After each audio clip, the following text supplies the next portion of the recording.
excelente referente de centro izquierda. De la izquierda caviar, La Pedrera, Punta Colorada, Avenida Italia al sur, masa madre, le encanta. Gracias por la convocatoria, perdón. Buen tuning. Aquel dicho de malo conocido y bueno por conocer, este es malo conocido seguro. Esta es cortita. Usted ha dicho una gran verdad, Juancho, una gran verdad. Fuman una seca, bien concentrados. Producción, Jorge Valmeli. A mí es mi pollote. Soy un progresista. Nicolás Batalla. Valoro enormemente los esfuerzos que ha hecho por evitar lo peor. Niki Batashi, señor. Es fácil desviarse. Es fácil desviarse.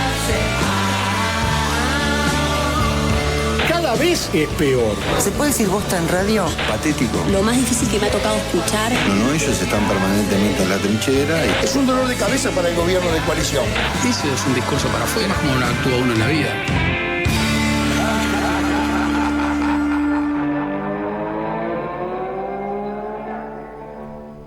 Muy buenas tardes para todos, ¿cómo andan? Bienvenidos a Fácil Desviarse.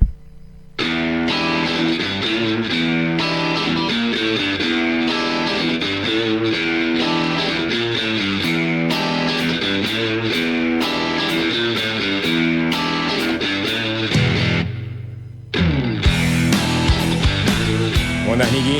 ¿Qué dices, Sapo? ¿Cómo andamos? Bien, por suerte. Hoy está el Pipo operador en las perillas. Querido Pipo, ¿cómo andás? Pipo amigo. Está @Uiquemacana, la genia del periodismo vernáculo. @Uiquemacana, Macarena Saavedra. Y está el gran @César Giacosa, que es el Switcher Master estrella de esta transmisión espacial del canal de YouTube de FM del Sol, que solo crece y crece. Y está el rey del film noir uruguayo, el Tanito. ¿O no? Me equivoco. Sí, no, para nada. No, para no nada. es así, ¿no? Saludo a él, ¿no? Con el desparpajo que lo caracteriza. ¿Cómo andas, Nico? Bien. Vamos a hacer un buenas tardes para todos. Buenas tardes para todos.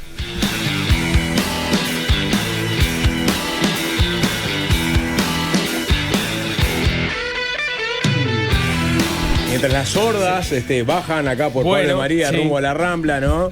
Con heladeritas, con lo opuesto, muchos, ¿no? Opuestos a secas, otros. Nosotros acá estamos abocados a la información, ¿no? Por supuesto. Pura por y dura. supuesto, Porque por supuesto. la democracia vive horas aciagas, ¿no?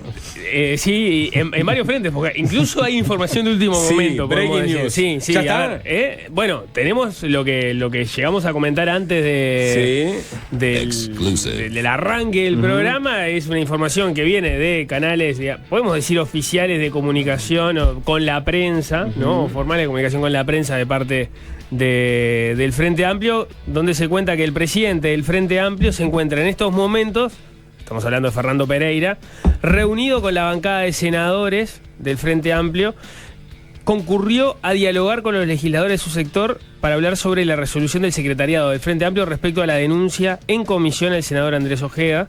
El encuentro se va a extender unos minutos más y luego van a estar informando a propósito de lo que le estaría comunicando Fernando Pereira a la bancada del Frente Amplio como resolución del secretariado del Frente Amplio del día de ayer. ¿Qué le comunicó o qué le va a comunicar? Es lo que vamos a enterarnos en un ratito. Pero bueno, entonces, en la Cámara Alta está sucediendo esto y en la Baja hay una interpelación en curso. En la Baja tenemos la última interpelación del 2025, que como recordarán era el ministro de Educación y Cultura, José Carlos Maía, llevada adelante por el diputado del Partido Nacional, Pablo Abdala, en un caso que podríamos llamar es un spin-off de lo que fue el caso Danza, ¿no? Recordemos, el caso Danza, toda la discusión de si era inconstitucional o no la labor que estaba llevando adelante en la presidencia de ACE, en la medida de que estaba haciendo trabajo a su vez en otras mutualistas, eso se entendía por parte de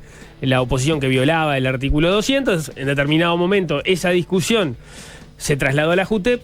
La JUTEP laudó que no había incompatibilidades en el uso entre ejercer la presidencia de ACE y estar en el sector privado, sin perjuicio de lo cual Danza igual termina renunciando al sector privado. pero la JUTEP toma esa resolución llevándole la contraria a un informe jurídico de la asesoría letrada de la propia JUTEP, que elaboró un informe que entendía que sí, que había incompatibilidades, que lo que estaba haciendo Danza era inconstitucional, y eso generó una discusión sobre, bueno, cuál es la independencia política que tiene en este momento la JUTEP, si en la medida que tiene un directorio integrado por 3 representantes, 2 del oficialismo, 1 de la oposición, y la votación terminó de esa forma, 2-1, con los oficialistas votando la postura del oficialismo y con el opositor votando la postura del opositor, si no se estaba utilizando la JUTEP, politizando la JUTEP, podríamos decir, tomando decisiones que, más allá de lo técnico, son a conveniencia de los partidos por los cuales ellos terminaron ocupando esos cargos. Así se llegaba a la interpelación, que la duda que se podía tener era, bueno, que se puede tener porque se está todavía corriendo la interpelación y probablemente vaya esta tarde, es que se está dando en la Cámara donde el Frente Amplio no tiene mayorías parlamentarias, y ahí hay que ver cómo se termina alineando Cabildo Abierto. Pero bueno, veamos, era un segundo tiempo del caso Danza, si se quiere, porque ya habíamos tenido la interpelación a la ministra de Salud Pública, Cristina Lustenberg, en la cual de hecho Danza terminó compareciendo, no habló en el plenario, pero estuvo en la interpelación. O sea, ya la carta de discusión sobre el caso Danza ya se había jugado, pero bueno, ahora había que ver el tema de la JUTEP, y podríamos decir que si es un spin-off, esto podría ser el caso Ferraris. Sí. Ferraris, porque así lo enfocó también el miembro interpelante Pablo Audal. Yo diría que es más interesante esta interpelación, por más que, por lo que no vas a contar ahora, no es tan interesante porque faltan miembros clave de esta historia. No te adelantes, pero vamos a amasarla. Pero a ver, el momento que se da la interpelación a Danza, ya estaba, digamos, todo el pescado vendido. Ya Danza había definido el renunciar a sus cargos privados. Ya se había discutido, digamos, sobre el tema de fondo, que era, digamos, la resolución de la JUTEP. Es mucho más interesante la controversia que generó este fallo de la JUTEP que el caso Danza en el momento que se hizo la interpelación a Danza. Claro, de hecho, unos días antes de que se conociera, pocos días antes de que se conociera la resolución de la JUTEP, nosotros habíamos entrevistado a quien iba a ser el miembro interpelante, y lo terminó siendo cuando fuera Cristina Lustenberg, ¿no? al Parlamento por este tema, que era Gerardo Sotelo. Y Gerardo Sotelo dijo, bueno, en realidad, si falla la JUTEP, dice que es incompatible lo que está haciendo Danza, y Danza renuncia a sus cargos en el sector privado, bueno, y capaz que ya está, no tiene sentido la interpelación. Finalmente terminó pasando algo que nadie esperaba, y era que la JUTEP falló a favor de la postura del gobierno, diciendo en realidad esto es compatible lo que está haciendo Danza o lo que estaba haciendo Danza. Danza renuncia igual, con lo cual la pregunta es si esa interpelación tenía sentido, siguió arriba de la mesa, finalmente terminó ocurriendo, pero claro, se abrió todo el frente de la discusión sobre la JUTEP, que es lo que vos decís, bueno, acá hay cierto interés porque acá hay un tema que hizo un ruido más allá de si estaba bien o no que Danza estuviera en el cargo. Porque acá está, digamos, podemos entender que está en jaque la institucionalidad de la JUTEP, o sea, o su credibilidad a partir de este episodio. Siempre ha sido, digamos, siempre ha estado controvertida la JUTEP. Ya seguramente nos remontemos al caso del fallo por delante de la arena, que para algunos es el pecado original, ¿no? De donde se empieza a desencadenar toda una sucesión de hechos que terminan en esta conformación de la JUTEP y bueno, en fin, ya después desarrollaremos eso. Pero es interesante escuchar los cuestionamientos que tiene la oposición sobre cómo accionó la mayoría de la JUTEP. Es decir, porque fue muy controvertido la forma en que llegó a sus conclusiones. Muy controvertido. Bueno,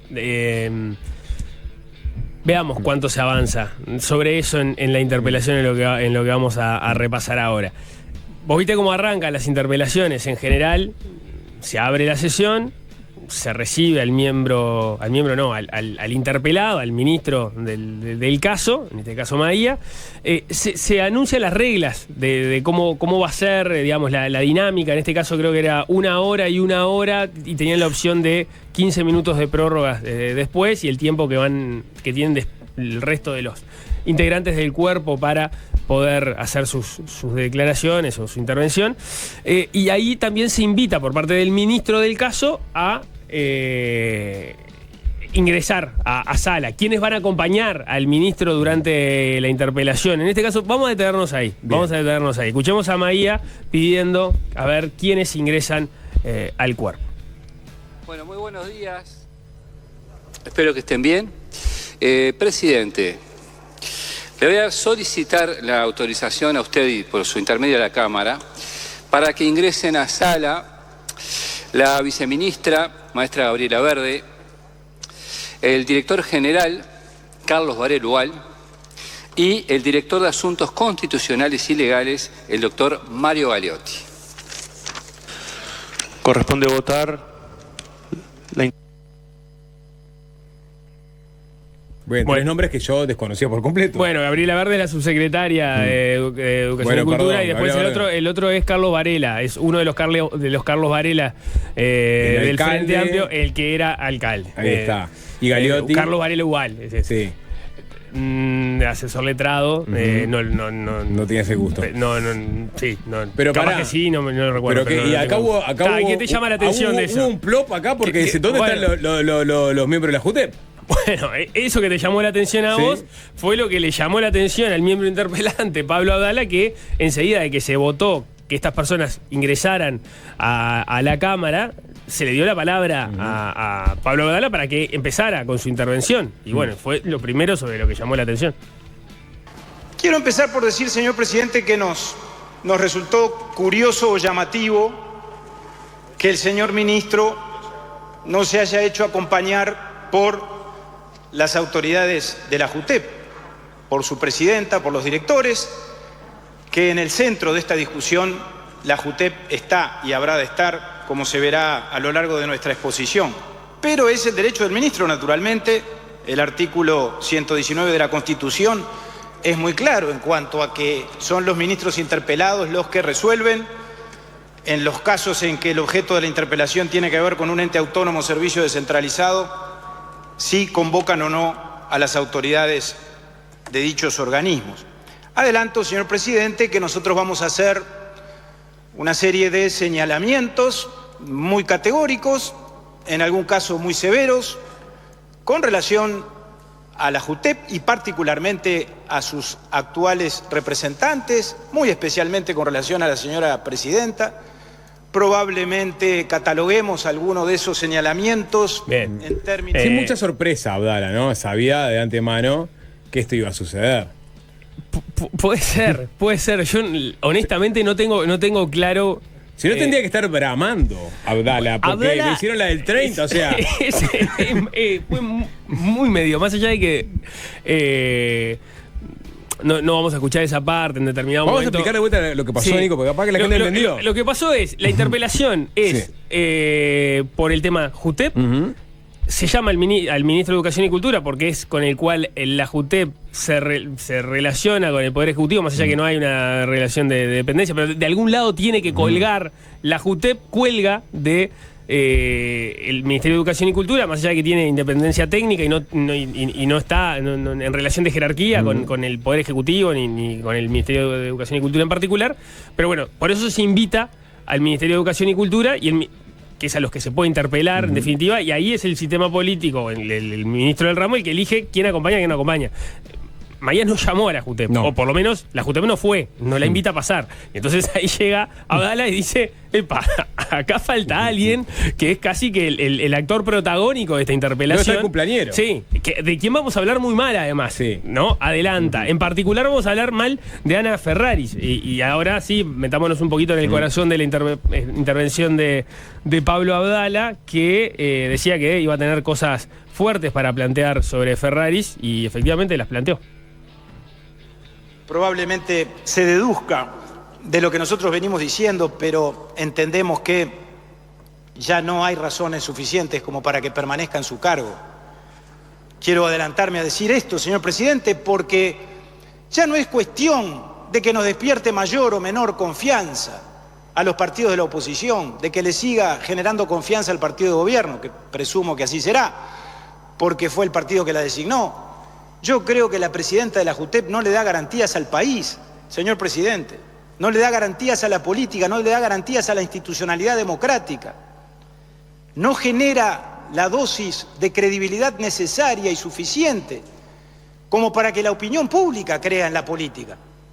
y como para que la opinión pública, por lo tanto, sienta a la propia JUTEP no como algo ajeno, distante, separado, divorciado, sino que la considere en todo caso como una parte importante de la institucionalidad republicana. Bueno, por ahí parte de la argumentación de Pablo Abdala, que entiende que los directores del oficialismo, Ana Ferraris y Alfredo Asti, se extralimitaron en el uso de su independencia porque se apartan del informe de la asesoría letrada sin un debido fundamento jurídico de por qué se apartan del informe de la asesoría letrada. De hecho, señala declaraciones de Ferraris donde creo que en el mes de septiembre dice que ya tenían claro el caso Danza, que ya lo tenían estudiado, pero todavía ahí ni siquiera se había integrado Luis Calabria al directorio de la JUTEP, y es Luis Calabria el que pide que haya un informe de la asesoría letrada, por lo cual parecería que ya había un estudio, un análisis y por lo menos, según sugiere Abdala, hasta una conclusión antes de que se tomara en cuenta precisamente el informe de la asesoría letrada de la JUTEP. Una cosa que agregó Gerardo Sotelo, aparte de eso, que fue Calabria que pidió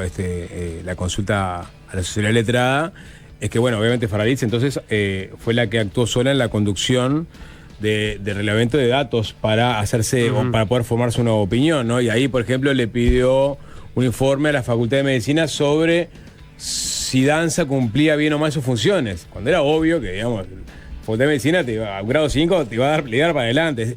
El argumento de Sotelo es, trató de hacer un caso positivo a través de una serie de informes, ¿no? Como de Facultad de Medicina, porque ya tenía anticipadamente una posición tomada sobre que Danza en realidad no está cometiendo ninguna irregularidad. Exacto. Dice también que en el informe que elaboran, donde fundamentan el voto, tergiversan muchos de los puntos que incluyen. Por ejemplo, alguna mención a Jiménez de Arechaga, alguna sentencia o resolución de la Suprema Corte de Justicia que aparecen tergiversados, que están muy lejos los puntos que aparecen justificando la posición de la JUTEP del caso concreto que se terminaba, sobre el que se terminaba decidiendo. En fin, por ahí fue lo de Abdala, que, como decíamos, por todo esto termina pidiendo la renuncia de la presidenta de la JUTEP. Bueno, menciona esto que vos decías, lo que en algún momento se manejó como el pecado original, ¿no? El hecho de cómo termina ingresando Ferraris a la JUTEP, que es en el periodo pasado, cuando Jorge Castro, que era en aquel momento las relaciones oficialismo-oposición estaban invertidas, con lo cual había dos de lo que ahora es la oposición, que en ese momento era el oficialismo, y había uno solo del Frente Amplio, que era Jorge Castro del Partido Comunista. En ese momento se vota, o se define, por unanimidad, una resolución de la JUTEP en relación a la Antel Arena, que era un caso que estaba sonando y que obviamente tenía mucha resonancia política. Desde el Frente Amplio se entendió que Jorge Castro obró mal en votar, por lo menos desde el Partido Comunista. Lo que hace el presidente de Antel en su momento, Gabriel Gurméndez, es enviarle a la JUTEP la auditoría que habían hecho sobre la construcción de la Antel Arena, y sobre ese informe laudaron los miembros de la JUTEP. Exactamente. Ahí parte de la discusión, porque ahí, por ejemplo, Ricardo Gil Ibarne lo ha dicho, ¿no? O sea, él está muy en contra de la resolución que toma la JUTEP en ese momento, pero también está muy en contra de que se haya votado lo que se haya votado, después de eso se haga un señalamiento político de parte de los partidos, reprochando que los directores deben tener cierta obediencia política a los intereses del partido, que fue lo que terminó ocurriendo con Jorge Castro, ¿no? La discusión sobre ese punto era: la JUTEP toma una auditoría externa realizada, que es la que le envía Gurméndez, en ese momento presidente de Antel, y hace una observación y un fallo con eso como único elemento. No hace su indagatoria propia, ¿no? Como veníamos acostumbrados del anterior directorio de la JUTEP. No llama a nadie. El anterior directorio de la JUTEP consultaba a todas las partes involucradas, etcétera, y entonces solo con ese elemento de esa auditoría, que claramente la había mandado Antel, el Antel que venía a discutir lo que había hecho el Antel anterior, ¿no? Termina fallando en contra de la construcción del Antel Arena y señalando que había algunos desvíos, y eso termina en la justicia. Entonces, había toda una discusión sobre cómo se había tomado esa decisión. Lo cierto es que los tres directores de la JUTEP votaron juntos, y esos tres directores, había uno que era de la oposición, que era del Partido Comunista. El Partido Comunista critica a Castro y lo hace terminar saliendo. Claro, ahí Daniel Marcilla, que es el secretario de Unidad Política del PSU, dice: yo por lo menos hubiera consultado al partido. Yo me debo al partido, es decir, le estaban reclamando a Castro Porque, perdón, hay un tema anterior. En el gobierno pasado por primera vez se cuotifica la integración de la JUTEP, que ese es otro posible pecado original, ¿no? Sí. Antes estaba cuotificado, está en discusión si estaba cuotificado o no. Es una discusión. Se blanquea la cuotificación en el gobierno pasado, es decir, 2 para mí oficialismo, 1 para vos oposición. Y dentro del Frente Amplio le tocaba al Partido Comunista designar, ¿no? No sé si por arreglo interno, bueno, el Partido Comunista le tocó al Partido Comunista. Le tocó la JUTEP. Jorge Castro vota junto con los otros 2 miembros de directorio de JUTEP, que eran del oficialismo, el informe contrario al manejo de la construcción de la Antera Arena. El PSU cuestiona que no haya consultado.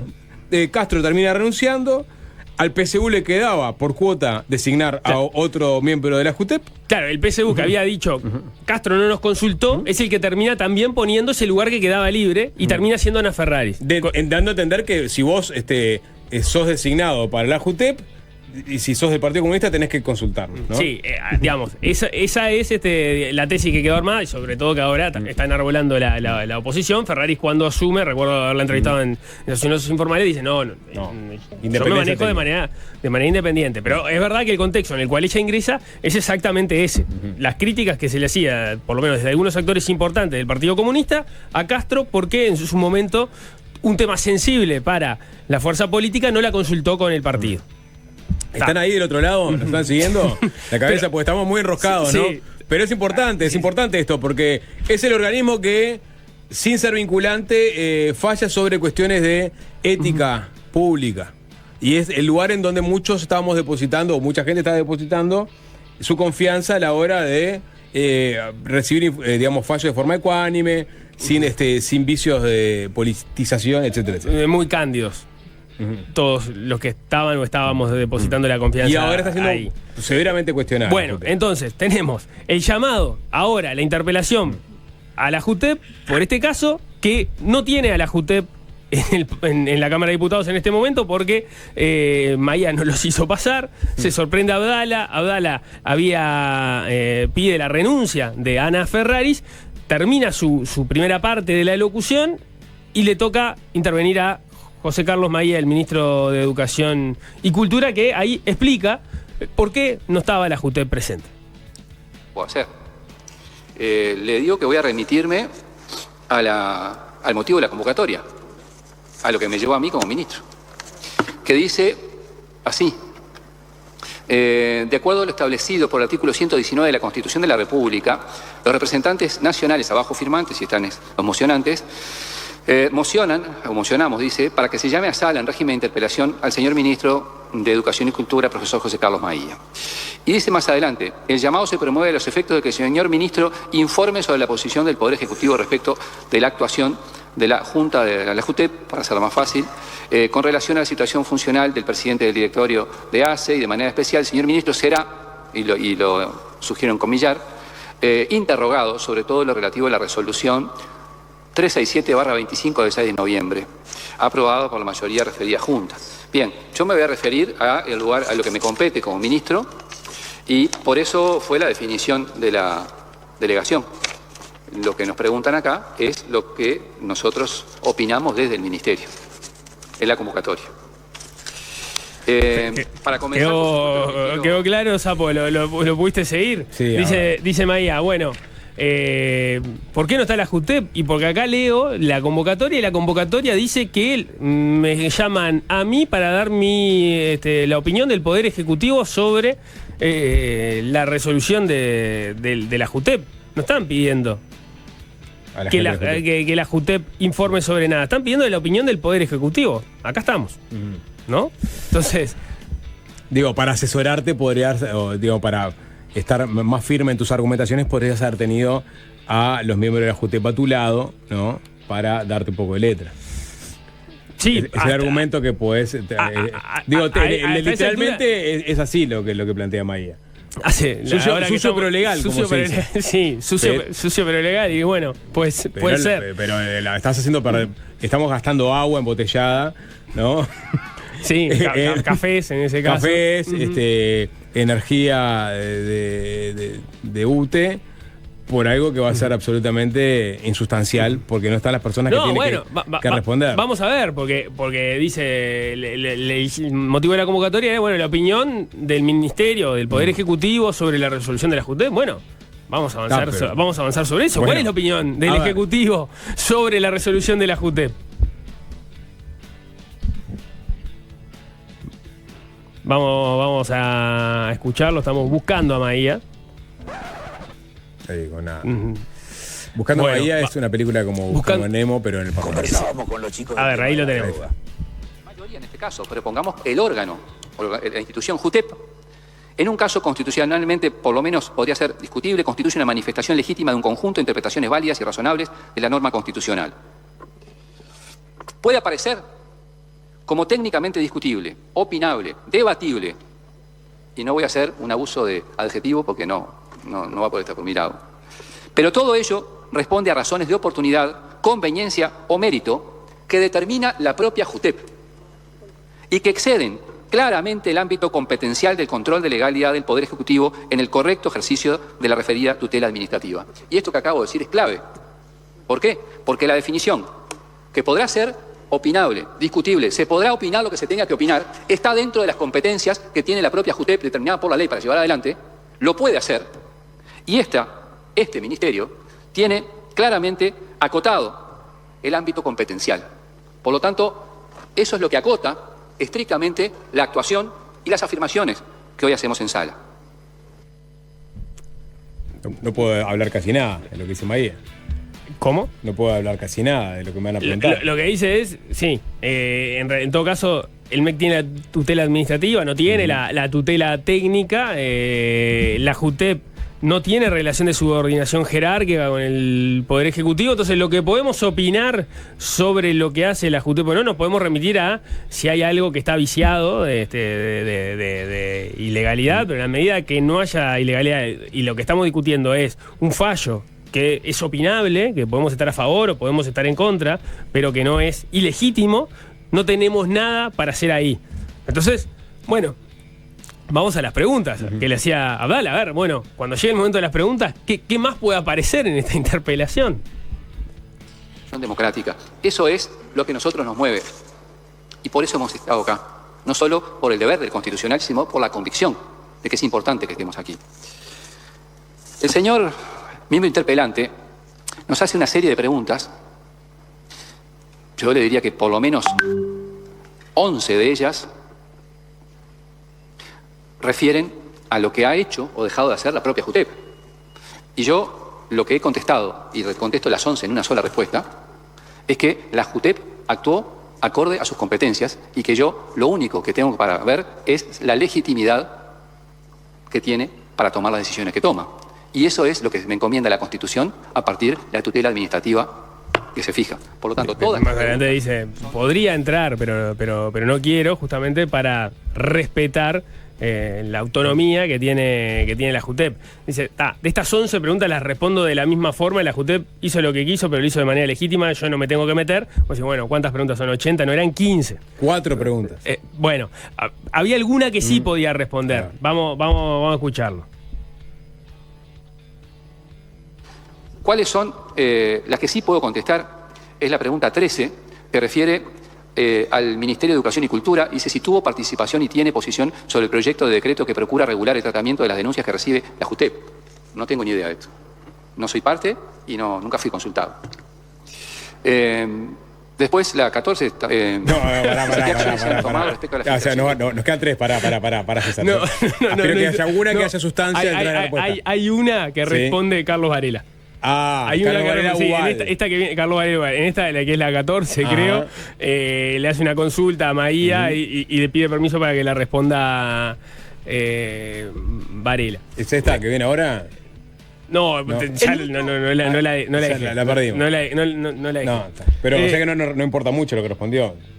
Era un caso, tenía que ver con que en determinado momento se discutió si había habido una filtración de parte en la JUTEP de un caso que se estaba investigando en el periodo pasado, que ahora no me recuerdo cuál era. Era uno de los casos sensibles políticamente, y había habido filtración de información.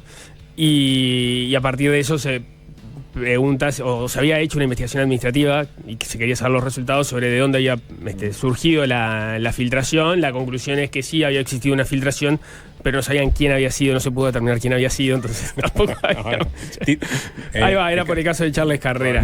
No va a ser titular de los diarios mañana. No, creo que no. Bueno, después de esto le tocaba a Abdala, era como los 15 minutos de vuelta que tenía Abdala. ¿Cómo crees que se lo tomó Abdala esto? Bueno, ya me imagino que estará bramando ahora, sí, ¿no? Bueno, evalúalo por vos mismo. Ministro, para utilizar la jerga de hace algunos años, de aquella discusión política que se dio en el año 1986, vino a sacar las castañas del fuego. Pero el ministro no puso ni las castañas ni el fuego. Y tiene que hacerse cargo de que quienes las pusieron a asar, las castañas, bueno, hoy sin embargo son los grandes ausentes a esta discusión, el directorio de la JUTEP, la presidenta de la JUTEP, que por supuesto, señor presidente, no es la Inmaculada Concepción, es una funcionaria pública que debe hacerse cargo de sus actos y de sus decisiones en algún lugar, en algún momento, en alguna instancia, de acuerdo a algún mecanismo constitucional, como todos estamos sometidos al escrutinio y por lo tanto al juicio de los actos o de las omisiones que cometemos, desde el presidente de la República para abajo, señor presidente. Y por lo tanto, los directores de la JUTEP y la presidenta de la JUTEP no están eximidos de esa circunstancia. ¿Y cuál es el método de juzgamiento? Pues el método de juzgamiento es la tutela administrativa. Yo creo que se la tomó bastante bien. Bastante bien. Yo fui a ver de dónde proviene la expresión sacar las castañas del fuego. Sí. ¿No? Pero desde el punto de vista político, ¿esa sesión a la que hace referencia o la expresión en general? A nivel sí. Pues se ve que hubo algún momento donde políticamente se utilizó y tuvo cierta relevancia. Porque en el 86. Claro, él hace una cita ahí en el 86, claro. Pero no sé a qué se refiere. No, por eso, no tengo claro. En el 86 se votó la ley de caducidad, es lo único que se me ocurre. Por ejemplo. Utilizamos la expresión sacar las castañas del fuego para referirnos que alguien asume un riesgo o resuelve un problema que en realidad le corresponde a otro, ¿no? El origen de esta expresión lo encontramos en una fábula del siglo XVII atribuida al autor francés Jean de La Fontaine y que estaba basada en un cuento anterior de Esopo. En ella, un mono muy astuto convence a un gato para que saque unas castañas que el propietario de la casa ha dejado asando en el fuego. El gato, engañado, mete la zarpa en las brasas y las va sacando una a una mientras el mono se las va comiendo rápidamente y como resultado el gato se quema y el mono se queda con el premio. Con el tiempo la expresión se popularizó como símbolo de aprovecharse de la ingenuidad o del esfuerzo ajeno. Después con el tiempo fue tipo poner la cara por otro, ¿no? Sí, claro. Bueno, después... 20 minutos en la fuente, no sé si... Muy válido. Sonó muy verosímil, Sapo. Después, obviamente, hubo otros legisladores que sí siguieron la discusión. No vamos a repasar el resto de la interpelación, porque lo medular tenía que ver con eso, con lo que decían el interpelante y el interpelado. Pero bueno, por ejemplo, el primero en hablar fue el diputado del Partido Nacional, Federico Casareto, quien dijo que, y de hecho también salió en su cuenta de Twitter luego, diciendo que se le había faltado el respeto al Parlamento porque se estaba interpelando al gobierno por la acción de los directores frente amplistas de la JUTEP y estos no iban a la interpelación y dejó planteada una pregunta sobre la cual, por lo menos hasta donde yo vi, Maía no había respondido, que es si la JUTEP no fue efectiva. Se puede interpretar de lo que dijo en realidad, ¿no? O sea, claramente Maía dice... No estaba dentro de la convocatoria, la JUTEP, no entendimos que la JUTEP tenía que venir, más allá que no estaba obligada, soy yo el que lo resuelve, entendimos que se quería la opinión del Ejecutivo y por eso nosotros vinimos solo como Ejecutivo. Pero si en el fondo es que él entendió efectivamente que la JUTEP no tenía que ir, o la JUTEP no quiso ir, ¿no? Eso por lo pronto era lo que lanzaba como pregunta. Porque los podría haber llevado, por más que no fueran citados, para tenerlos al lado, porque era el objeto de, digamos, la interpelación. Porque la decisión fue que el Ejecutivo no respondía por nada vinculado a la JUTEP. Entonces claro, que vos lo tuvieras al lado. Como, ¿para qué? Porque eventualmente vos los podrías... Porque como dijo Abdala, porque vamos a hacer cosas muy duras contra ellos, que estuvieran poniendo la cara, yo qué sé. Claro, pero en realidad creo que la expectativa de Abdala era que contestara a la gente. Era que la JUTEP respondiera, sabiendo que no estaba obligada a comparecer, que iba a depender del gesto político del gobierno en llevarlos, pero da la impresión de que esa era la expectativa de la oposición a la hora de convocarlos. Casareto decía, bueno, y entonces que cuando se llame a la ANEP no va a venir la ANEP.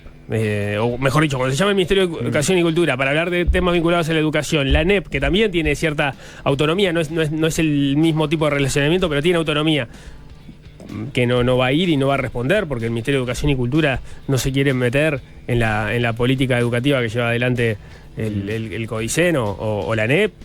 Mencionaban el caso de ACE para el Ministerio de Salud Pública. Es verdad, Danza no habló en la interpelación, pero estuvo. Y pero también por eso te digo, puede estar ahí ACE es un servicio descentralizado.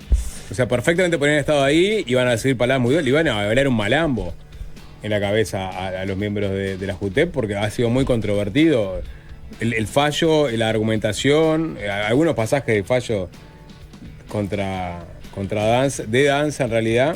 Claro, pero. En el sentido que le iban a dar duro a los miembros de la JUTEP. Pero y ellos no iban a responder nada. Pero no, porque entiendo que las expectativas de la oposición era que la JUTEP pudiese responder. Claro. O sea, que pudieran tomar la palabra. Sí. ¿Y por qué? Digamos, porque después. Porque ¿para qué es una interpelación si no? O sea, no pasó nada ilegal, ¿no? Tiene que ver con el gesto político. Tiene que ver con que la JUTEP, los miembros de la JUTEP no quisieron ir a la interpelación. Claro, pero. Bueno, por sí, que desde el gobierno de forma literal, digamos, la convocatoria. Fue una picardía. Fue una picardía. Fue claramente una picardía. Bueno, claramente. Pero entonces no empecemos las interpelaciones hablando de la relevancia que tiene la instancia, porque acá el gobierno eligió expresamente no ir a dar las explicaciones porque encontró la forma de interpretar el llamado para dejar a la JUTEP afuera, porque con ese sentido, digamos, si fuera así, quizás debería haber estado ya coordinado con la oposición, pero mirá que esto va a ser así, de determinada manera. Yo interpreto que todos ya sabían que esto era un tinglado. Bueno, por ejemplo, Federico Casareto, que toma la palabra y dice, yo no iba a hablar, pero como vi cómo venía la mano, me anoté para salir a hablar. O sea, dando a entender, o por lo menos yo lo interpreté, que esa fue una sorpresa de la oposición ahí, en ese momento. Si no, Abdala tampoco lo hubiese señalado en el primer momento, ¿no? Sí, bueno, pero no le queda otra que señalar. Vamos a hacer una interpelación que puede ser larga, donde hay muchas intervenciones, y no están las personas que nos interesa que nos den explicaciones. Sí, pero en general, si eso sucede bajo protesta de la oposición, en general queda de manifiesto que a veces se remite a las coordinaciones previas y dejando las posturas sobre las coordinaciones previas, ¿no? Nosotros ya dijimos en la coordinación de bancada que esto nos parecía que no tenía que ser así. Ya nos iremos enterando en todo caso, ¿no? Sí. Bueno, por pronto no tenemos mayores hallazgos en esta interpelación porque las personas a las cuales se le iban a dirigir las preguntas no están en sala en este momento. Exactamente, hay que ver después cómo termina siendo la discusión a propósito de las mociones, ¿no? Que presenten cada uno de las bancadas. Por pillo, la censura Maía por pillo. ¿Qué le pareció esta jugada a Cabildo Abierto, ¿no? Sí, Salle, otro de estar bramando. Bueno, vamos a hacer una tanda. Hoy va a estar Pedro Bordaberry en un ratito acá. Ayer lo comentamos, en las últimas horas Bordaberry presentó un proyecto de ley que tiene dos grandes propuestas. Tiene más propuestas, pero hay dos grandes propuestas. Una es la concesión de la prisión domiciliaria a los recluidos en la cárcel de Domingo de Arena. Es bastante explícito en ese sentido. Es sobre delitos cometidos antes de el 1 de marzo de 1985. O sea, básicamente remite a los militares que han sido apresados y condenados en los últimos años. Y por otro lado propone la creación de una Comisión Nacional para la Reconciliación y el Nunca Más, que remite bastante a lo que fue la Comisión para la Paz del año 2000. Una comisión integrada por notables de amplio consenso político y social que puedan ser los receptores de información sensible vinculado a, por ejemplo, el paradero de detenidos desaparecidos o para poder ampliar digamos, la historia sobre el pasado reciente. Bueno, esas dos iniciativas están contempladas en este proyecto de ley. Vamos a conversar con Bordaberry sobre esto y también sobre su intervención en la interpelación a la ministra Lasso, ¿no? Por el caso Cardama.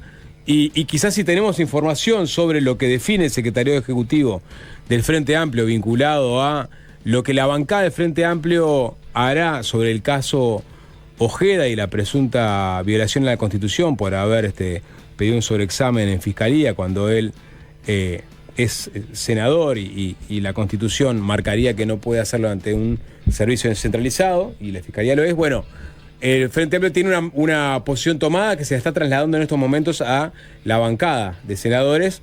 Vamos a ver si hay información y si hay información la contaremos y también se la trasladaremos a Pedro Bordaberry. Antes de todo eso, hoy es la bajada. Se decretó la bajada. Hay decenas de miles de personas que en este momento están bajando rumbo a la Rambla de Punta Carretas para embriagarse y bailar. Esa es un poco la definición de la bajada.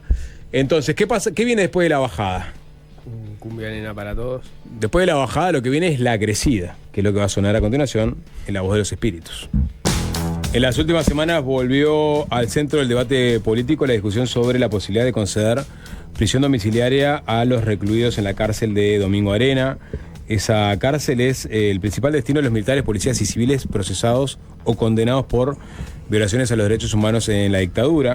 El tema primero surgió a principios de diciembre cuando Busca informó sobre la reunión que había mantenido a mitad de año el presidente Yamandu Orsi con el presidente de la Suprema Corte de Justicia, John Pérez Brignani, en la que Orsi le planteó su preocupación por el estado de salud de los militares de edad avanzada que están presos en Domingo Arena. Bueno, pero ayer se conoció que el senador colorado Pedro Bordaberry presentó un proyecto que propone crear una Comisión Nacional para la Reconciliación, Verdad y el Nunca Más en el ámbito de presidencia, para reunir información sobre lo ocurrido entre 1973 y 1985, también a aportar al esclarecimiento de los desaparecidos y promover una idea de reconciliación nacional. La iniciativa también plantea la posibilidad de otorgar prisión domiciliaria con evaluación judicial a personas mayores de 75 años condenadas por delitos cometidos antes del retorno a la democracia. Bueno, a la propuesta de Bordaberry, justo ayer se sumó la del diputado nacionalista Rodrigo Goñi, que presentó ante la Cámara de Diputados un proyecto de ley que habilita a las personas mayores de 70 años que están privadas de libertad por procesos penales vinculados a hechos ocurridos hace más de 30 años a pedir la sustitución de la reclusión en una cárcel por la prisión domiciliaria. Bueno, vamos a meternos con la propuesta de Bordaberry, ¿no? Que es si se quiere, que va un paso más allá de lo que se venía discutiendo sobre la prisión domiciliaria, con este planteo de la creación de una comisión nacional para la reconciliación, la verdad y el nunca más. Buenas tardes, Pedro Bordaberry, ¿qué tal?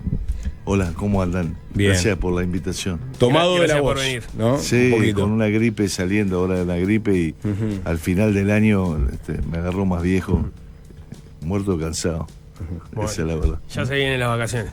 Bueno, ya empezó el receso empezó ayer, así que igual me quedo en la comisión permanente. Ah, bueno. Así que si están en enero por acá y quieren venir a charlar, vamos a tener tiempo. Vas a desfilar por todos los programas. Sí, claro. Cuesta llenar las horas en enero. Sí, no, es un desafío. Ya estoy mandando un mensaje ahora. Así que con gusto. Vamos a meternos, antes de meternos sobre el digamos, el cerno del proyecto, quizás la motivación que existió detrás a la hora de salir con una iniciativa de estas características en este momento. Mira, este es un proyecto que yo lo vengo trabajando hace, te diría que muchos meses. Lo tenía ahí, lo fui cambiando, dudaba si presentarlo.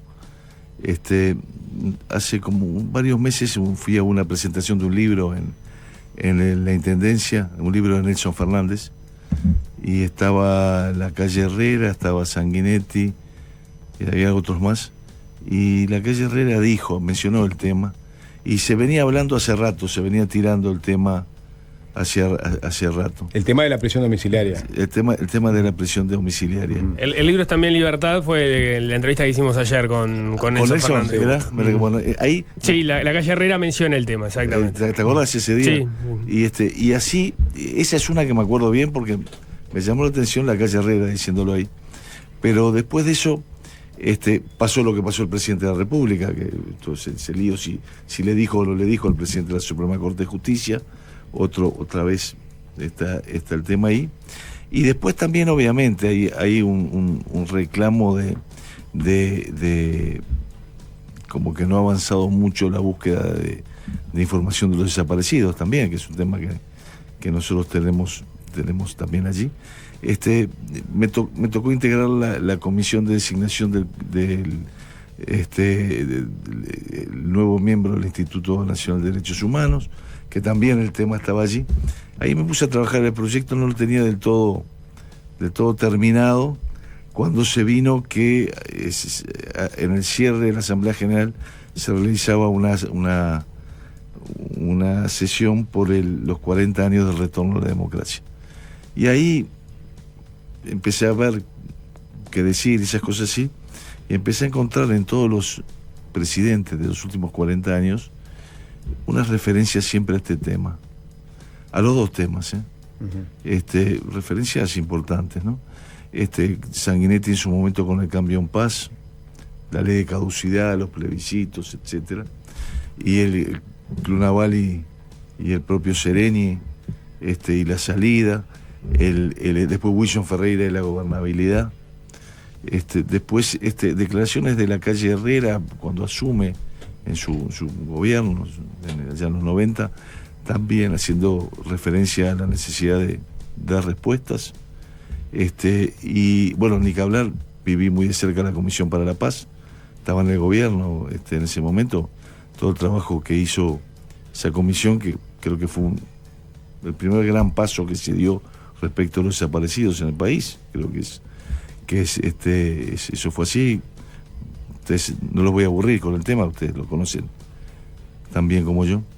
Y después siempre recuerdo el Nunca Más, cuando Tabaré Vázquez, siendo presidente, convocó un Nunca Más, un 19 de junio a la Plaza Independencia, ¿ustedes se acuerdan? Yo fui y me abracé con Tabaré Vázquez ese día. Me parecía que ese Nunca Más era el Nunca Más que abarcaba a todos, no decía nunca más esto otro, decía nunca más. Y eso me parece que siempre me pareció una linda consigna. Uno de los artículos propone la creación del Día Nunca Más para el 30 de noviembre. Fecha, uno la remite al plebiscito del 80. Plebiscito del 80. Es eso. Ahí dudaba si era el plebiscito del 80 o el 27 de noviembre, que era el acto del obelisco. Que podía ser cualquiera de las dos, pero parecía que el 30 era más una fecha oficial, porque había sido una convocatoria a plebiscito. Y después encontré declaraciones de Mujica muy fuertes, como era Mujica, cosa que decía que las familias tenían derecho a saber qué pasó, pero no quería ver viejos de 80 años muriéndose en la cárcel. Y después encontré en la calle Pou, que no había encontrado, pero me puse a revisar ya cuando empecé a ver esto, propio la calle Pou, diciendo que las familias tenían derecho a saber qué pasó. Y el tema vuelve, de tanto en tanto vuelve, no está trancado en el tema de la búsqueda de desaparecidos, y está con este tema de que vuelven, de que siempre hay personas ya de 80 años, grandes, etcétera, en una época del país dura, que hoy están presos. Entonces me pareció que estaba bueno presentar un proyecto no con el ánimo de dividir, sino con ese espíritu de unir, que eso es lo que uno trata de hacer. He tratado de hacer eso todo el año. Algunos me auguran que no tendré éxito en la política si no me peleo todas las semanas, pero voy a tratar de seguir insistiendo en el lado de tratar de proponer cosas y unir, y no de pelear. Ahora podemos profundizar un poco más en el fondo del asunto, pero para ir despejando las partes del proyecto. El proyecto tiene tres grandes protagonistas: la creación de esta comisión por el Nunca Más, la posibilidad de acceder a una prisión domiciliaria a partir de los 75 años, y el Día del Nunca Más, el 30 de noviembre, del cual ya hablamos. Respecto a la comisión... Un cuarto. El archivo. El archivo, es verdad. Ahí va, la creación de una parte especial con dirección técnica en el Archivo General de la Nación, para tener precisamente la información ahí. Respecto a la comisión, ¿qué diferencias entendés que tendría esta comisión con la Comisión para la Paz, que uno lee la definición del proyecto y entiende que tiene evidentes puntos de contacto? Mirá, acá falta otra cosa que es importante, que se dice que no se afectan las competencias de la Institución Nacional de Derechos Humanos, que está haciendo su tarea y para la cual se votan recursos, etcétera, o sea que es así, o sea que no se afecta. Pero está claro que es muy dificultoso conseguir información, y ha sido dificultoso avanzar en información. Yo creo que la gran virtud de la Comisión para la Paz era que sus integrantes estaban bajo secreto profesional. Entonces el que hablaba con ellos sabía que estaba hablando, podía hablar y no se estaba comprometiendo. Porque si no, si vos ves el más mínimo riesgo, si yo no digo nada, ¿no? Esa es la situación. Entonces, quizás volver a ese espíritu para sumarle el trabajo a la Institución Nacional de Derechos Humanos. Y de vuelta también, vos te planteás ahí, ¿con quién habla? ¿No? Porque de repente hay algunos que le dan más confianza que otros, ¿no? Es lógico. Acá propone 6 miembros. 5. Perdón, 5, era 6 miembros, era la Comisión para la Paz. Este propone 5 miembros que tiene, digamos, algunas particularidades, ¿no? La mayor representatividad política posible, personas de distintos partidos políticos, la posibilidad de designar legisladores, ex legisladores, dirigentes o referentes públicos de reconocida trayectoria, la presencia de perfiles con idoneidad profesional, solvencia ética e independencia, ¿no? Y va a ser de forma honoraria. Tiene muchas características en común con la Comisión para la Paz. Y la Comisión para la Paz fue bastante exhaustiva, a decir de sus propios integrantes. ¿Qué más se podría lograr después de 20 años o 20 y pico años de aquella comisión? Y cada vez es más difícil, ¿no? Cuanto más tiempo pasa, la gente se muere, o la gente es más renuente en hablar. Y es cada vez más difícil. Pero yo creo que si te embarcás todo el país en una reconciliación y garantizás eso, de repente lo que se pueda conseguir puede aflorar. No te asegura que lo vaya a hacer. Ahora, siguiendo así como estamos hoy, no va a aflorar. Entonces, es una oportunidad. El proyecto no garantiza que se vaya a obtener toda la información, pero sí que hay instrumentos que funcionaron en el pasado, que obviamente enfrentan un momento mucho más difícil en cuanto al acceso a la información, pero bien utilizados, obviamente que podría ser un resultado. Sería como dejar una ventana abierta por si alguien quiere hablar y encuentra ahí un ámbito de confianza que le dé más confianza que la Institución Nacional de Derechos Humanos, por ejemplo. No, yo ventana abierta no. Poner gente a hablar y a llamar. Ajá. No. Estoy acá pasada, no, ir a buscar.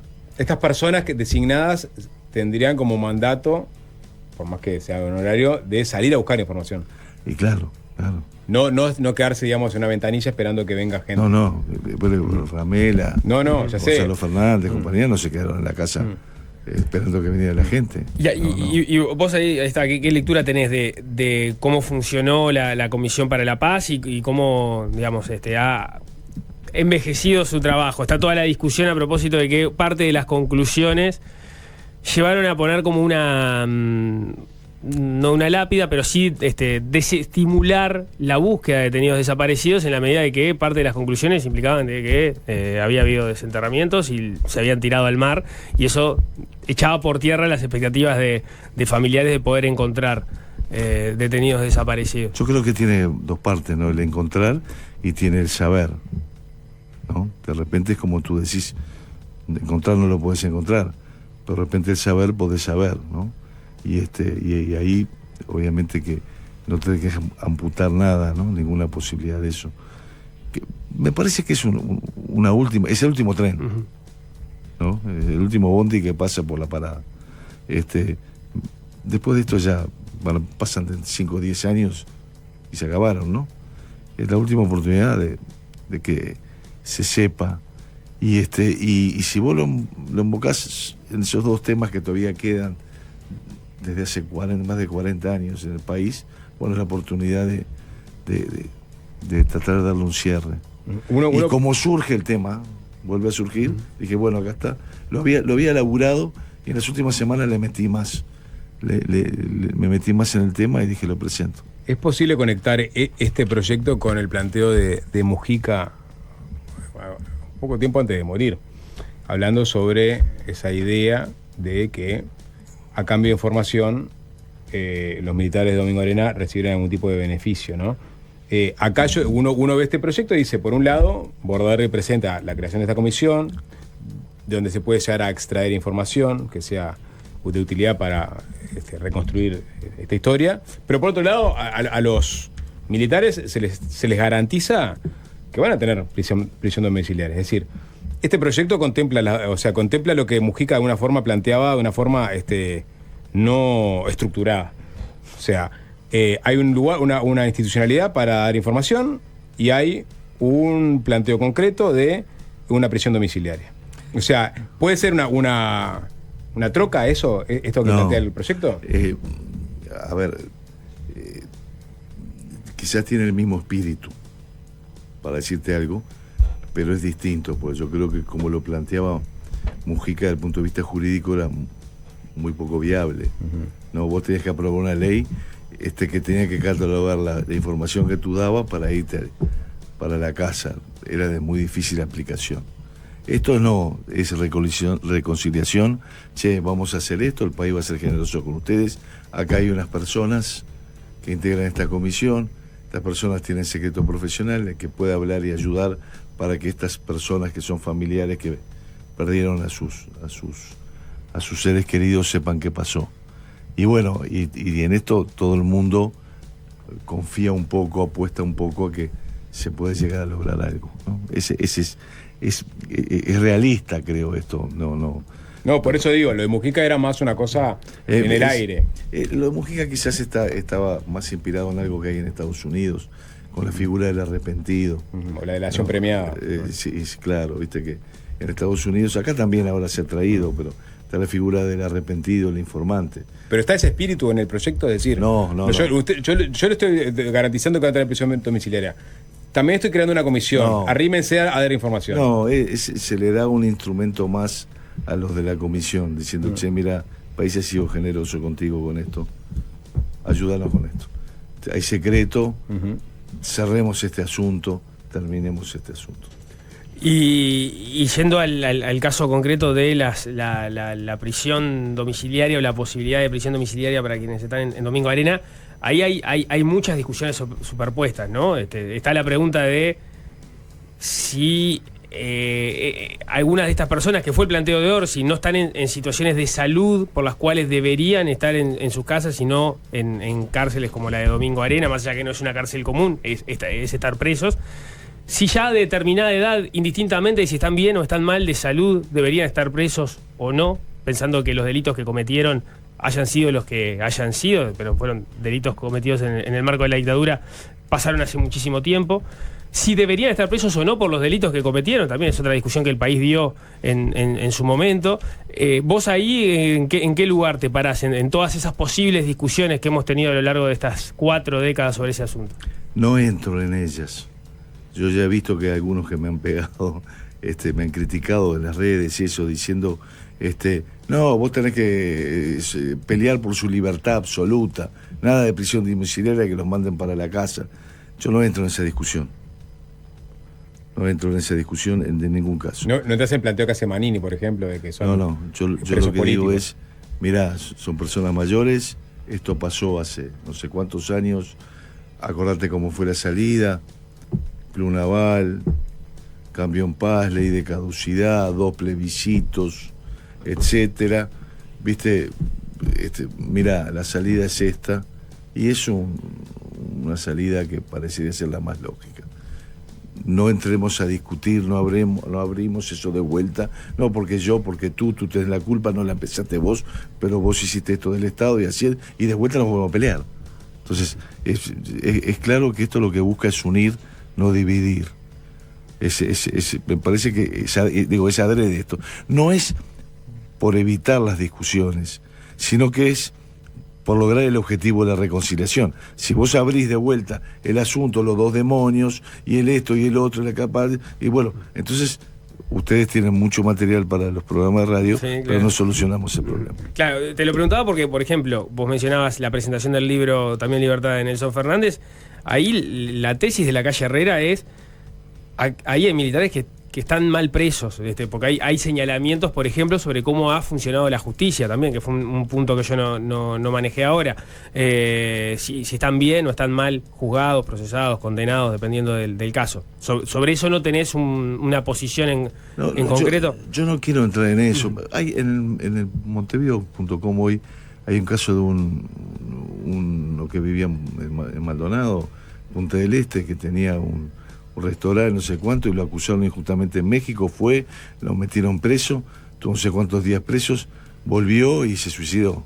¿Viste? Y el tipo, la justicia a veces erra. Sí, en este caso un delito que no tenía que ver con esto, es un caso donde la justicia falló. Pasa. El problema es que cuando vos juzgás hechos de hace 50 años, obviamente que por el paso del tiempo, los 50 años, las pruebas son más débiles, los análisis son más débiles, es decir, hay una cantidad de cosas que te afectan más. Pero encima de eso vos tenés que encontrarte que hubo una ley de amnistía para algunos, de caducidad de la pretensión punitiva para otros, hubo una cantidad de cosas que también afectaron los procesos. Obviamente que, pero ¿qué vamos a ponernos a discutir sobre eso? Yo creo que este es un camino más de unir. Che, mirá, no discutamos eso, vayamos por un trato humanitario a personas que tienen la mayoría 80 y pico años, mandémoslo por la casa, cerremos y busquemos la última información que podamos encontrar. El límite o la barrera en los 75 años es un poco por eso, es bueno. Manini la había planteado para a partir de los 65 en el periodo pasado, bueno, capaz que 65 no, vayamos a los 75 a ver si ahí logramos cierto consenso. Le pongo un doble límite, 75 y hechos anteriores al 85. Entonces vos ahí, fíjate que del 85 pasaron 40 años, ¿no? Son personas que tenían 35 años en ese momento, estaban en posiciones importantes de decisión, ¿no? Pero estoy dispuesto a discutirlo. No puede ser 75 por el proyecto de Manini. Te confieso que no lo vi el proyecto de Manini, tampoco el de Rodrigo Goni, que me parece que fue una coincidencia. Él presentó 11.24 y yo presenté 11.40 en el sellito del Palacio.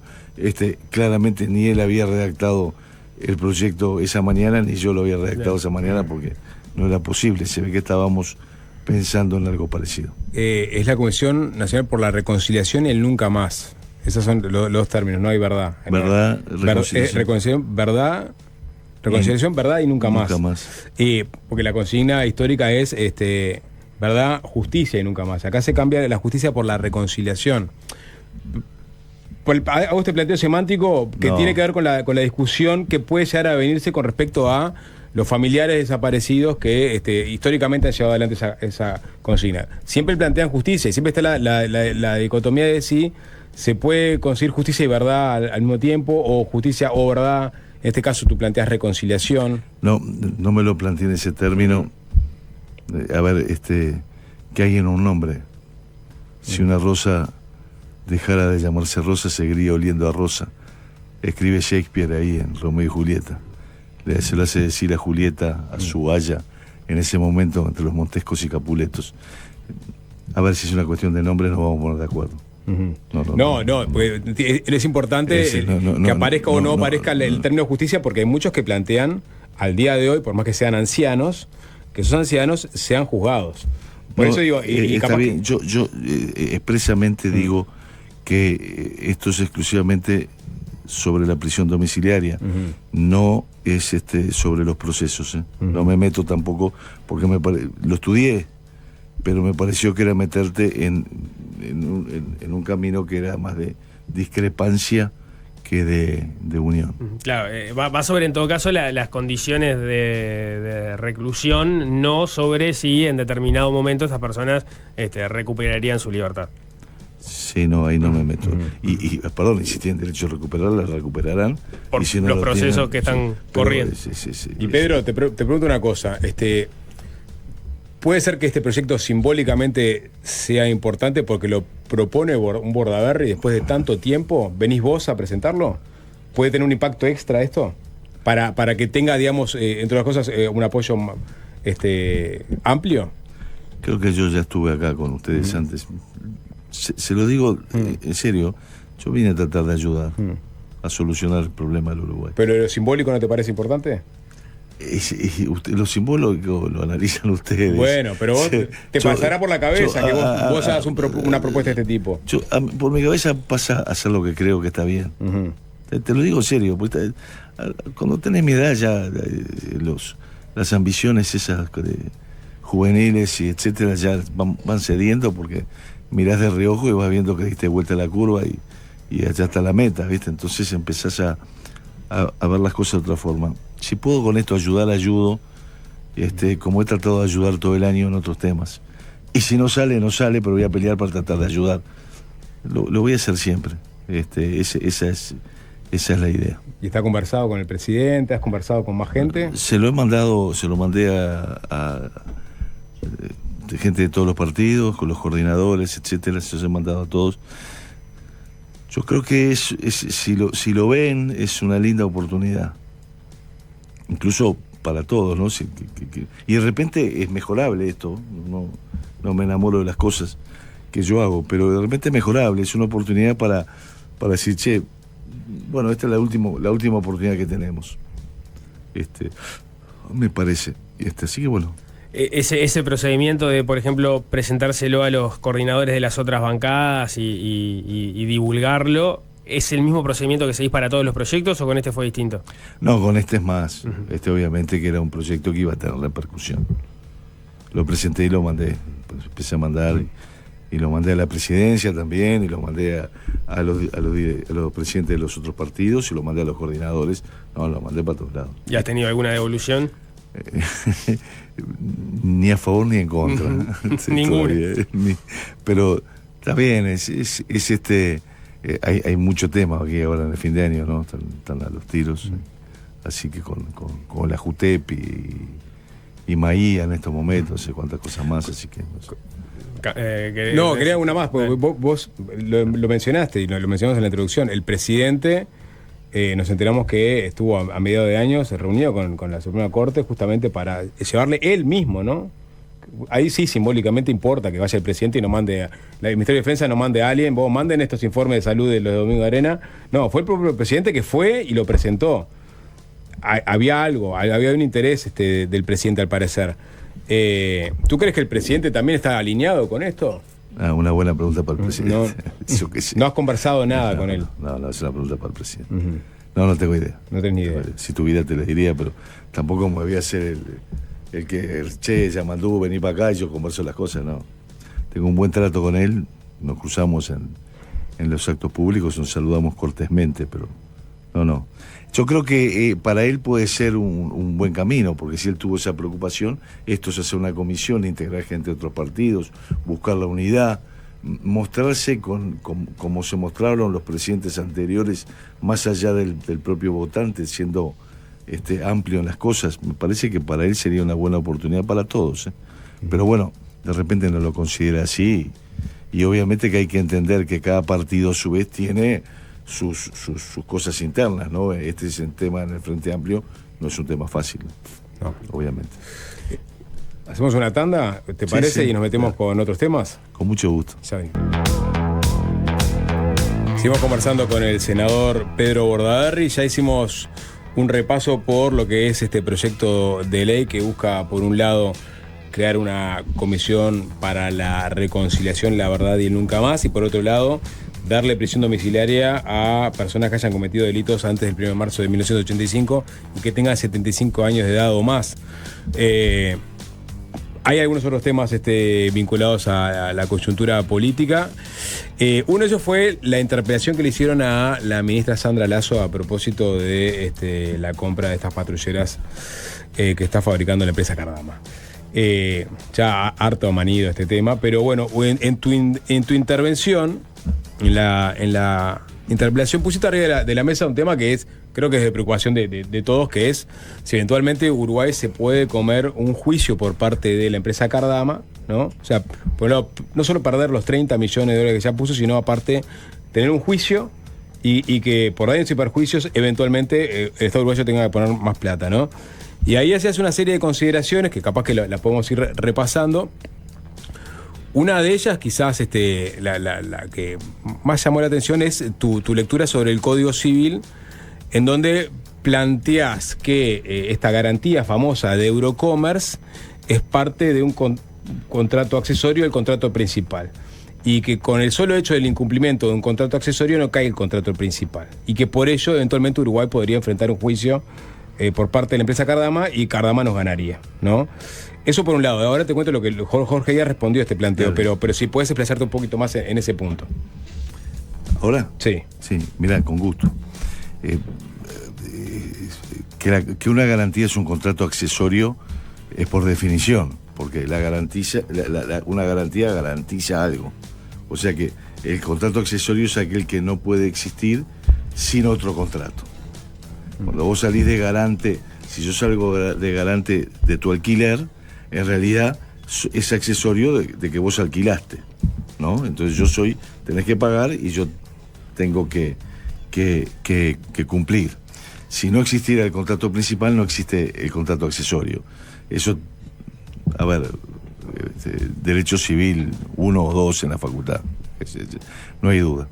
Entonces, lo que dice la doctrina, por lo general, es que lo que te permite rescindir un contrato sin más por incumplimiento es el de la obligación principal. En el caso de la garantía, vos tenés que seguir, el accesorio tenés que seguir determinados pasos para que afecte el principal. Te pongo el ejemplo de tu alquiler. Tú alquilaste, me llevaste a mí de garante, yo dejé de ser garante tuyo. Lo que tiene que hacer el dueño de la casa, el apartamento que te alquila, es decirte, sapo, tráeme un nuevo garante. Si no te lo lleva, ahí puedes decir, no me trajiste el nuevo garante, entonces te intimo que lo hagas y ahí yo recién rescindo. Eso es como funciona, así ha funcionado la jurisprudencia de la Suprema Corte de Justicia, los tribunales uruguayos, hice en análisis, tengo todas las sentencias. La doctrina es conteste. Este juicio de Cardama, aparte, en estos aspectos se rige por la ley uruguaya y en los tribunales uruguayos. Hay que tener cuidado porque tiene una doble jurisdicción. Los aspectos técnicos se discuten en París, en una corte arbitral, pero los aspectos estos jurídicos acá y en nuestra ley. O sea que eso también hay que tenerlo claro. Entonces, ¿cuál es mi advertencia? Yo no voy a defender ni a Eurocommerce, ni a Cardama, ni a nadie, no lo defiendo, aclaro. Solo digo cuidado. Sale un día el presidente de la República y dice, vamos a rescindir el contrato porque esta garantía es trucha. Cuidado. ¿Es trucha porque es culpa de Cardama que resulta que fraguó todo? Bueno, entonces sí, pero tenés que probar que fraguó todo. ¿O es trucha porque resulta que a Cardama también se lo llevaron, dijo, che, yo te salgo de fiador, lo agarró, lo trajo? Y ojo, cuando se la trajo al Estado uruguayo, el Estado uruguayo la analizó y dijo, me sirve, y la aceptó. Porque acá parece, no, la aceptó el gobierno anterior. No, la aceptó el Estado uruguayo. No importa que cambien los gobiernos. Entonces, la advertencia que yo hago es, che, revisaron esto. Che, porque después salió en el medio el señor Cardama diciendo, a mí el de Eurocommerce me cagó. ¿Viste? Entonces, cuidado con eso, porque si después no lográs probar que es todo una falsedad del señor Cardama, terminamos en un juicio contra el Estado sin las patrulleras y con los pilotes en Río de la Plata, que nos pasó, como nos pasó con Gasallago, ¿viste? Entonces, perdón, lo que dijo Díaz, ¿no? Simplemente porque a este planteo él decía el otro día en Desayunos que tiene informes jurídicos de estudios nacionales y también internacionales que dicen que de la forma que se exigía la garantía de fiel cumplimiento, que era absolutamente necesaria para que el contrato entrara en vigor, específicamente es un incumplimiento grave y no un cumplimiento a una obligación principal. Es decir, la forma que está redactado hace que la garantía era necesaria para que el contrato entrara en vigor. O sea, no es tanto como lo planteabas vos. Está bien, pero te digo lo que pasó. Cardama trajo la garantía y el Estado le dijo, me sirve. Y tanto dijo, me sirve, que le pagó 10 millones en el momento. O sea que la aceptó. ¿Me seguís? Sí. Ahí es lo que se llama la teoría de los actos propios. Vos mismo lo aceptaste. Dijiste, me sirve la garantía. Después de eso, decía, no, fue el anterior gobierno. Bueno, pará. El que la aceptó. Pero después vino este nuevo gobierno. y con esa misma garantía pagó 2 veces también. O sea que, ¿cuál es el tema? Sí, si resulta que prueba que la garantía la hizo el señor Cardama en la casa con un amigo y la falsificó, y tenés esa prueba, ya está. Digo, está bien, es fraudulento, pero tenés que probarlo, ¿no? Ahora, lo que no puedes hacer es de entrada decir, voy a rescindir. Tenés que decir, yo hubiera sido tu abogado, esto no era el Estado uruguayo, nada de eso, te diría, mirá, yo creo que acá tenemos una potencialidad, un lío. Vamos a hacer una cosa, vamos a hacer una denuncia penal porque esta garantía es falsa, pero después de eso vamos a intimar a que nos traiga otra garantía. Y los abogados juegan en todas las ligas, ¿no? A este señor, lo primero que hizo es, che, yo te ofrezco sustituirte la garantía y tratarte igual. El tipo está asesorado. Entonces, lo que no debiéramos permitir es que lo político, la conveniencia política de este gobierno, del anterior, de la defensa, se nos meta para que terminemos dentro de 5 años con una condena que paga otro gobierno y que se van a seguir discutiendo si la culpa fue el gobierno de Orsi o el gobierno de la calle Pou. Y en ese sentido, y con ese punto, obviamente, como antecedente, ¿cómo has visto la estrategia que ha seguido el gobierno después de esa conferencia de prensa? Daría la impresión, por lo que surgió de la interpelación y lo que se ha explicado, es, bueno, se presentó obviamente la denuncia penal y ahora están recabando más elementos para utilizar para la rescisión del contrato no solo el tema de la garantía, sino también eventuales incumplimientos en el avance de la obra, en la construcción de los patrulleros. Yo creo que en estos casos las cartas contra el pecho. ¿Viste? Es la carta contra el pecho. Y el gobierno está diciendo, mirá las cartas que tengo. Porque vos fíjate que de entrada salió el presidente de la República y Díaz y dijeron, vamos a rescindir el contrato. Fue la primera conferencia de prensa, dijeron, vamos a rescindir el contrato. Eso fue lo primero que dijeron. Después de eso salió el ministro de Economía y dijo, no, me sustituyen la garantía y el contrato está vigente. El ministro de Economía. Después lo matizó acá también. Eso. Está bien, pero lo dijo. Por eso te digo, la carta contra el pecho. Y después de eso, el otro día fue la ministra de Defensa y dijo, no hay decisión tomada, estamos analizando qué vamos a hacer. El presidente dijo que iba a rescindir, el ministro de Economía dijo que iba a seguir y la ministra dijo, vamos a ver. A ver, evidentemente no es la mejor estrategia cuando estás negociando un contrato de $90 millones y su ejecución, ¿no? Me parece a mí. Si vos me preguntaste qué opino, y yo opino esto. Me parece que deberíamos ser muy cuidadosos con esas cosas. Hay 3 posiciones públicas anunciadas contradictorias entre sí. Sí, vos agregás a eso también que a partir de este ruido generado, Cardama puede decirte, mirá, me están cortando el crédito los proveedores. Claro. O sea, no te puedo entregar los motores porque sos una empresa muy cuestionada por un Estado. No solamente, te dijo que te van a rescindir el contrato. No vas a tener plata para pagarme. ¿Qué te voy a vender? Te voy a pedir que me los pagues por anticipado, no te doy crédito y te retiro el crédito de los proveedores. Porque también hay otro principio que está en nuestro derecho, que es el de la buena fe contractual. Entonces te decís, miren, me actuaron de mala fe. No tuvieron buena fe. Me anunciaron que me iban a rescindir el contrato, eso me cortó los créditos, y eso, el culpable de que yo no pueda cumplir ahora son ustedes. Me parece que no estamos actuando con pericia y se nos está metiendo la cuestión política claramente en el medio, ¿no? Ahora, vos más allá de todo esto, ves del lado de la empresa contratada, ¿qué ves? ¿Ves una empresa que claramente presentó una garantía trucha? Hay que ver hasta qué punto no estaban, digamos, en connivencia con esa empresa. Hay que ver si están cumpliendo a cabalidad lo que se han comprometido. Es decir, hay también, más allá de lo político y de cómo está accionando el gobierno, ¿cómo ves vos también la forma en que definió el gobierno anterior elegir esta empresa, y si esta empresa era en definitiva la indicada? Mira, en primer lugar, yo me pongo la camiseta Uruguay.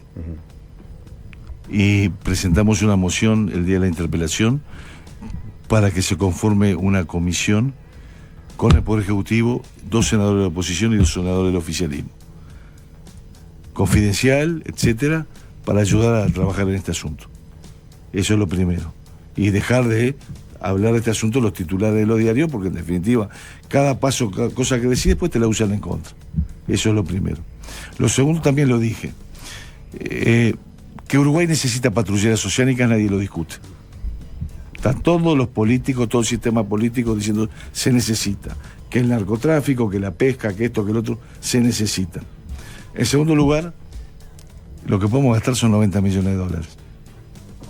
No podemos gastar los 200 y pico que costaban las chinas y los 300 y pico de las francesas. Ojalá pudiéramos. A mí me gustaría tener un Tesla de estos que se manejan solos, ¿no? Pero no puedo. Tengo una camioneta Ford, que está buena. Pero es una camioneta Ford, no es una Tesla, no es un Tesla eléctrico. ¿Viste? Esa es la verdad. Entonces, se compró lo que se podía comprar. Por 90 millones en el mercado estaba eso. Está bien. El contrato, te diría que no me parece mal hecho.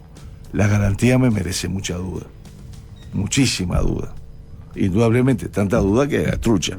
Ahora, ¿tenés la prueba de que la armó el señor Cardama o el ruso ese que estaba en no sé cuánto lo cagó a Cardama? ¿Qué puede decir? Bueno, sí, o te viene un broker y dice, llévale esta a ver si te la toman. Le presentaron 4, entre ellas esta, y el Estado uruguayo eligió esta. ¿Viste? Entonces, ahí, a ver, lo que tenemos que hacer es que metimos 30 millones de dólares, no lo podemos perder. Y tampoco podemos tener que meter 60 más y no recibir nada, ¿no? Ese es el tema. Bien, pero Bordaberry, muchas gracias por estos minutos. A ustedes, un placer, gracias por la invitación. Muchas gracias.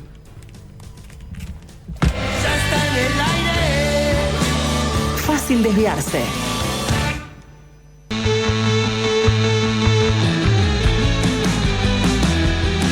Hola, Cristel. Hola, chiquilines. ¿Cómo andamos, Cris? ¿Cómo estamos? ¿Qué pacho? ¿Todo bien? Bien. Ya estamos con el rap. Sí. Ay, sí. ¿Sí? Deseando terminar el año. ¿Cuándo lo querés hacer, Sapo? Ya estamos a... Sí, de hecho, creo que... 39 de diciembre. Sí, Sí, más estamos o menos. en el 203 de diciembre, más o menos. No te quejes, Cristel. Que venís muy bien, venís a pleno, ¿no? ¿Pero a qué Sí, costo? Bueno, sí, no para la pata. No para la pata. No para la pata. No para la pata la tequi. Sí, no para la pata. Es más, varios eventos y los cumpliste todos, ¿no? A rajatabla, Cristel. Y así estoy ya. No vamos a andar más en el tema. ¿Qué es su repaso del 2025? Sí, vamos a hacer como una suerte de broche de oro, un poco de repasito, una suerte de anuario, si se quiere, sobre algunas de las cosas destacadas a nivel musical, nacional y un poquito internacional, si pica un poco. Uh-huh. Quiero empezar hablando de uno de los shows del año, Ajá. al cual asistimos recientemente, Sí. de los cuales uno es al evento al que el Sapo hace referencia, Sí. que es el show de la Vela Puerca Es verdad. en la Rambla de Punta Carretas. Nos vimos. Sí. Nos saludamos. Sí. No te vi en el show. No sé por dónde andabas. Estaba en el show, estaba pleno. Estabas a pleno, fuerte. Llegué a ver el último tema de Flor Saqueo. Ujú. Es más, llegué cuando estaba tocando Madre de la Noche, Ahí va, que es el mega hit Ujú. del año pasado, ¿no? más o menos. ¿No? Sí. Más o menos. Y después sí me vi todo el show de la Vera. Público encendido. Ya hablamos algo del show. Dame una impresión tuya. Bueno, yo quedé también muy emocionada. O sea, yo no camiseteo tanto a la Vela, como otros colegas que sí andaban en la vuelta. Un Gonzalo Delgado, ¿por qué no? Ya que estamos, nos metemos. Sin embargo, me di cuenta que en el año los vi 2 veces. En el cierre de la trastienda, que también es un hecho para repasar, y podemos hacer unas palabras más adelante. Y ahora, o sea, un show bastante pequeño y acotado, también en un entorno bastante emotivo. Y para 45.000 personas se estima, en la Rambla de Punta Carretas. Y fue realmente emocionante. Yo sentí que pasó volando el show. No sé si te pasó a vos también. Un hit tras otro, un temazo tras otro, canciones que las tenés ya en el ADN porque las adquiriste por el ósmosis y el éter rockero uruguayo. Y al ver a todas las, o sea, por suerte teníamos, creo, el privilegio de estar en las partes VIPs, por así te viene decirlo. un trono que era, digamos, lo más encumbrado del periodismo, tenía un trono aparte, estaba Cristina viendo todo desde arriba. Bueno, no tan así. Pero sí, o sea, veías bastante del predio y la gente saltando todo, durante todo el show, niños a UPA de sus padres cantando los temas, banderas, todo ondeando, era como toda una situación muy épica. El nivel de energía fue elevadísimo, Altísimo. de principio al final. Sí, me contaba gente que estuvo en el pogo, que estaba intenso. Estaba difícil habitar ese espacio, sostener esa energía. Se mantuvo la energía hasta el final. Sí, eso fue lo que me impresionó. El ejercicio físico. Sí. Claro. Pero a lo que ves que tenías ese visual, ¿no? Muy fuerte. Y yo siento que energéticamente, no sé, estaba pasando algo que todo era volvía y te contagiaba y entrabas en ese fervor y en esa alegría y emoción que terminabas muy, muy arriba, y eso que el show termina en un descendiente natural, digamos. Sí. Empieza muy, muy arriba con el viejo, que yo ya sabía que va a suceder así. Que la gente, o sea, automáticamente, ¡paf! Todo el mundo saltando. Sí. Y cantando. Le dieron el on ahí. Claro. El enano cede el micrófono, canta a la gente. Y después de ahí es todo. Hay alguna pendiente, alguna bajadita. Mi semilla, otro gran momento. Estuvo muy icónico. armónica la entrada de los artistas invitados, era como entraban, salían, no era tipo entre medio de cada canción. No paraba nada. No. O sea, eso. Iba pasando de tema a tema y no sentías como que se detenía el show. Y sí, ya habían anunciado que iba a haber muchos invitados. Los hubo, pero tampoco sentí que fuese abrumadora la cantidad. No, pero si vos contás, lo que pasa es que fueron 35 canciones. Y, sí, las tengo acá. No sé si la mitad, pero en un tercio de las canciones hubo invitados. Sí, claro, es un montón. Es un montón, pero sin embargo era como que estaba todo de más, no sé. Bueno, arrancó el Chole con burbujas, salieron. Estuvo de más la versión que hicieron. Burbujitas volando. Estuvo increíble, porque aparte todo tenía que ver con todo, ¿no? O sea, que el Chole estuviera ahí, que era, digamos, en ese momento estaba el Chole, estaba la abuela Coca, y ahí en las ancas de la abuela Coca aparecía la Vera Puerca, si se quiere, ¿no? Y la forma en que la rediseñó la canción estuvo espectacular. Sí, total. Estuvo el espíritu como de Mano Negra. Claro, los vientos también. Sí. Morón, Paulo estaban por ahí. Garo, Claro Oscuro, le quedó bárbara. Sí. También, otro gran momento, Gabriel y Guillermo Pelufo, juntos. Los Reyes de los Buzones. Cada vez más parecidos. Sí. Cada vez más parecidos los dos. Momentos donde tienden la mano a generaciones más chicas, como, ya habrán comentado. La apertura del show estuvo a cargo de Nimwave, una banda que tuvimos acá en la columna, veinteañeros, o sea, tienen menos años que la banda en sí misma. Una potencia y un power le metieron al asunto, con el rayo del sol quebrando la piedra. Ellos se subieron y la verdad que te pelearon de una. Después estuvo Mota, que también, o sea, son un poco continuadores de cosas que empezaron con Abuela Coca, con La Vela, y después por ahí ellos. Y después Flor Saqueo, como decías, también otra artista que hemos tenido y de la cual hemos hablado un montón, y que tenía muy también merecido ese lugar. Una locura también a subirse a un escenario que ya estaba. La gente llegó tarde. La gente llega tarde y eso es un rezongo.